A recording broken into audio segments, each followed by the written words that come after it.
Coach, how you doing? Doing great. Good morning. Great to be here on a Monday morning after going 1-0 last weekend. I'd like to give a great shout out to our Red Wave who turned out in the Black Wave on Saturday. Got a great energy and buzz from them. It was really a tremendous event for us over the weekend, and I'd like to thank our administration again, in particular Paul Ladwig, Ryan Reggiani, and our promotions crew for stepping up and finding a way for us to be able to get those helmets and uniforms and have the vision that the buzz that this could have created. Also, Mark Younger and Derek Ray for designing the helmets and uniforms. They did a great job, I thought, with that. And got a chance to watch a copy of the TV game on yesterday, and I thought the whole display looked great. So really, really appreciative of them. But moving on, we've got a challenge again this week, going on the road, playing an extremely explosive Wyoming team. They're one of the top offenses in this conference. They got one of the best quarterbacks in Alex Smith. Coach Christensen and I go way back to the times when he was at Toledo and I was at Ohio University, and he's been a tremendous offensive mind, and again, it's proven out this year with their offense being extremely explosive.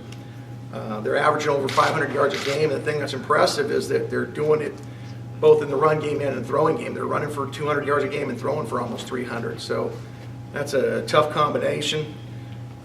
We're wondering what they're going to do defensively. We'll find out. We've got a plan for a lot of different things. So that'll present a little bit of a challenge, but I have a lot of faith in our offensive coaches that they'll be able to make adjustments wherever is needed. With that, we'll open up for questions. Coach, you said going in that you weren't concerned about the passing record and whether or not it was broken at home, and you were consistent about that before, during, and after the game.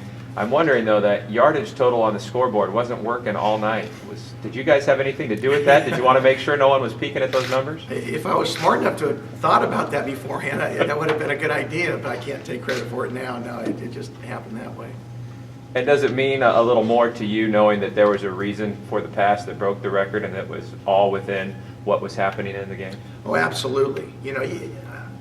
I think sometimes people get wrapped up with the numbers and forget about where you are in the game, and I don't understand that. But we were in a tough ball game. We were only up 2 scores, and we're down there at the end, and Nevada's calling timeouts, which I've probably done the same thing. And if we got to get the ball back to them, they got an explosive offense. They're 1 score and an onside kick away from being right back in it. So we were trying to run the game out, but when they end up putting 9 guys at the line of scrimmage and run blitzing we weren't just going to knock our head against the wall. So we decided to give Derek the option. If they're going to do that, go ahead and throw the fade. We feel a lot of confidence with our receivers if you're going to put them in one-on-one situations. And obviously made a great throw, and Hart made the catch, and we were able to finish the game off without having to get it back to them and go through all that angst. Do you think Harper should wear the black uniform every week? Apparently he liked it. Really, really happy for Josh. He's really had a tremendous attitude this whole year. Worked extremely hard in the off season. He had some injury problems coming in, and we got on him a year ago. But I think he really took his off-season training to a new height, and it's really helped him this year to maintain his health. Josh is a guy that probably blocks as well as any of our receivers. Really did a great job springing some of our runs because of his effort down the field. He doesn't care if he's getting the ball that week. If he's to the side that they're doubling, he doesn't pout. I mean, if he's getting singled and plays are open for him, he's making them. So really just impressed with how he's played, and hopefully he'll continue to play at this pace. Other questions?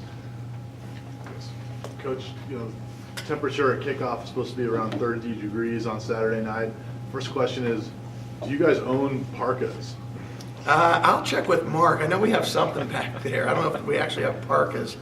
Whatever we had at Colorado State in Nevada last year, I reminded our guys after the game, during that game, I don't know what the temperature was at kickoff, but both those games, I think it dipped down into the teens or at least the 20s, and we went 2-0.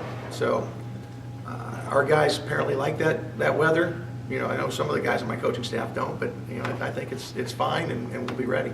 Coach, what's the concern with Wyoming coming off a bye? You guys obviously faced a situation like that with San Diego State, and that turned out to be a real close game at the end as well. Well, I think anytime someone's got 2 weeks to prepare for you, it gives them a slight advantage. I know we appreciate having that extra week to study an opponent, do self-scout, get a chance to go on the road recruiting, all those kind of things. Probably the most important thing this time of year is just having your guys have that extra couple of days to get healthy and be fresher. But we expect everybody's best game. When you're in first place in the division, people are looking up at you and would like nothing better than to knock you off. So whether they have 2 weeks or 3 weeks, it's just the way the schedule works out. You can't do anything about it. And I'm sure Coach Christensen and his staff will have a great plan against us, and it'll just be part of the challenge that we'll have to face Saturday. You touched upon it earlier about not knowing what to expect from Wyoming's defense. Kind of a two-part question. How rare is it to make a coaching change mid-season, and also how do you guys prepare for a situation that you may not expect? Well, you don't see that very often, but obviously Coach Christensen's been a head coach for a while. He made the decision that he thought he had to make for his team at that time. I think any time in our business, it's tough when you see coaches let go in the middle of the year, but that's their decision. Our perspective, we can only go based on what we've seen on tape, and they've been a 3-4 this year. I know Coach Young, who he's consulting with right now, was at Oklahoma State back when I was at Texas A&M and did an excellent job for them. He's a veteran defensive coach, but he's a 4-man front guy. So, we'll kind of temper both and then just see Saturday what they're going to go with. How did the secondary grade out, particularly Ellis? I thought Jamal, for first time starting, for a freshman, really stepped up. Now, he didn't play perfect. Some of his run fits, he wasn't great.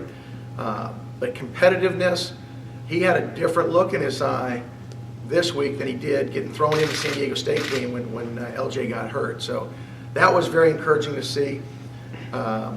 Duran is our bell cow. He just keeps making plays. I was happy that Charles, with the targeting call, got overruled because he made a lot of plays for us that we needed to have him out there. That would have been a tough situation. And Curtis is getting better. There's a couple times on verticals that he played well, and a couple times he's in position and didn't get a chance to make the play. So he's got to get better, but right now he's one of the best we have. So we're going to keep working with him.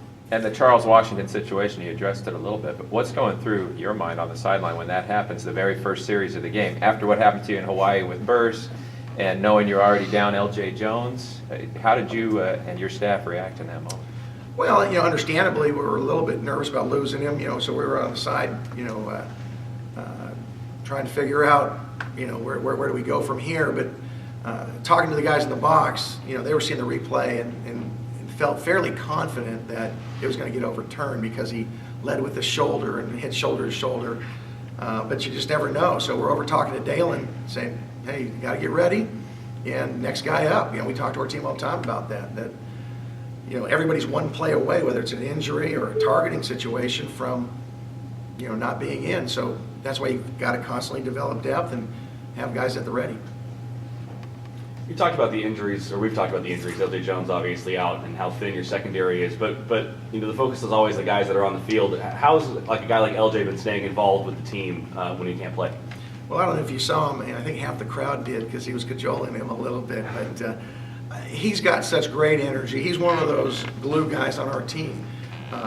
He traveled with us down to San Diego. We'll see where we're at numbers-wise, whether we can take him to Wyoming. Hopefully we can.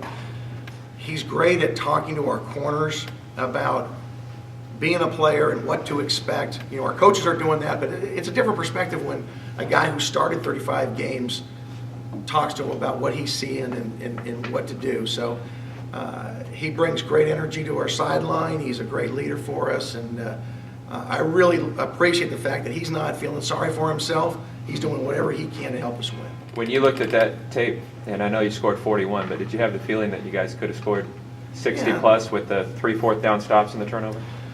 I thought for the yardage that we had, the time of possession, those kind of things, I thought we should have had more points, but you got to give Nevada credit. They made the plays and we didn't. So, you can cry about not getting more points, but that's on us. We've got to execute better. You know, and at the time on the 4th down play, they made the play and we didn't.